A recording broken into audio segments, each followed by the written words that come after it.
And then gargoyles. Have you ever thought about the gargoyles? They are actually perfect drainage system.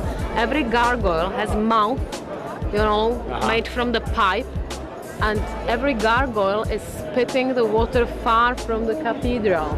It keeps the base of the cathedral dry.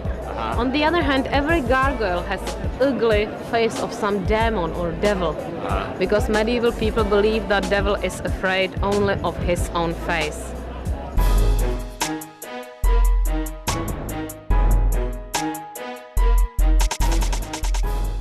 So this is the balcony where the Czech presidents give speech from. They talk to people. I remember when I was a young kid, I was a little commie pioneer with the red scarf, and we had to come here, listen to president, and the presidents, sometimes they were so stupid they couldn't put together one sentence. But they, for example, they said it was a great success to bring bananas into the Christmas market. So once a year I could buy one banana, and I had to stay here and clap the hands to the president because he provided you the banana. He provided me one banana for you. So it was a very boring place. People were forced here to come and clap the hands. Then came the Velvet Revolution, 1989, and the president became to be man in sweater, smoking cigar, Václav Havel. You know him as a Václav Havel, Czech name Václav Havel. And he talked to people from that very balcony, his friends, Rolling Stones, Mick Jagger. They brought the guitars and they changed the spirit. Right there, Rolling Stones on president's balcony, Rolling Stones. So they changed the spirit of the place, and nowadays they still continue the tradition. When the president talks to people, he gives the speech from this very balcony. Amazing.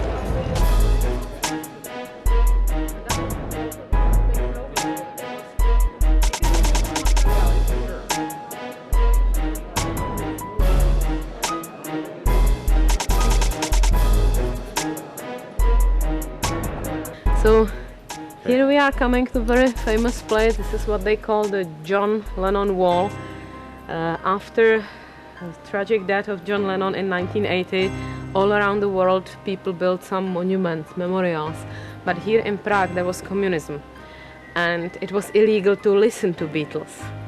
Not mentioning building some monument for Beatles, or it was not possible at all. But some people knew Beatles, those who like democracy and so on. So those people, young people, they came here and they painted on the wall, they sprayed on the wall big face, huge face of John Lennon and the words of freedom, lyrics of Beatles. Communistic police was so angry, they came and they washed everything. And they were watching overnight, who would come, who would go to prison. Nobody came. 1, 2, 3, few days. So they left, but then somebody came again.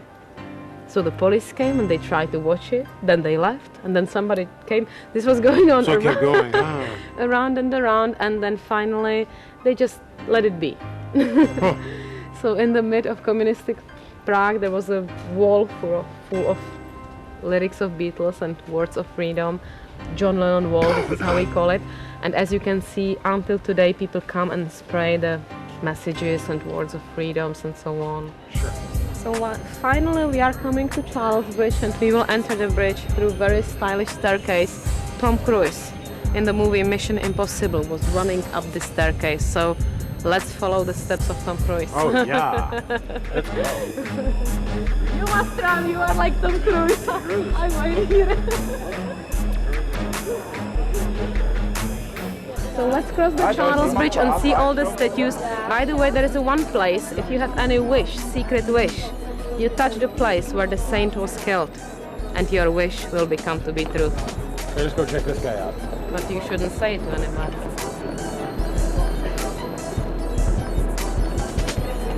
Now you can see just the story. This man, up the saint, he used to be the priest here in the Cathedral of St. Vitus. We saw the cathedral.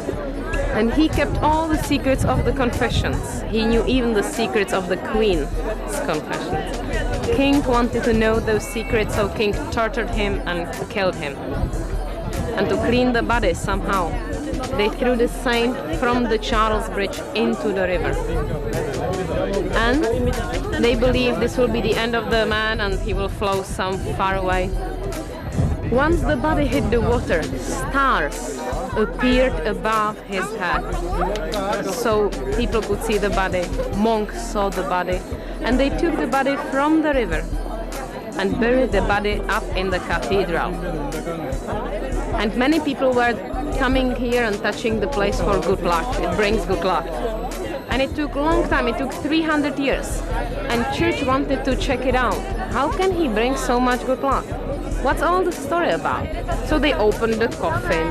They were checking all the bones up in the cathedral. And when they took the skull, pink tongue fell out.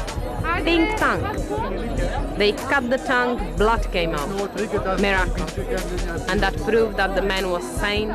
He didn't say a word of the confessions. So he was made saint in 1700s. Pope canonized him, and he became to be patron saint of bridges. No, very logical, and the fidelity and so on. And you can see the tourists, they are touching the pictures. And then I'll show you the real place to touch. This is just for tourists. I wouldn't say. Magic. It's magic. Yeah? So he was killed. Saint John Nepomuk, the patron saint of bridges, the man who died for the secrets of confession. Says the official story. Do you want to know the secret? Yeah. When his body was in the water for weeks, it was decomposing. The gas came out of the body. And to monks, it looked like something shining, glittering, the stars. You don't know the story? The stars pointed his body. Stars are his symbol. His statue we saw, he looks like somebody hit him into his head because he has the stars always. And then when the body was 300 years closed in the coffin, and the body was all wet, it didn't really decompose the right way, but it sort of jellified. So the something pink that looks like pink tongue, it's not pink tongue, but his brain. His brain shrank into something like pink jelly. Now we know it. We have modern doctors, but they didn't know in 1700s. Pretty miraculous stuff, actually. Here it is. But they keep him sane. He was a good guy. So. Wow, I wonder how they pick him down. Saint John Nepomuk, sorry. Ah.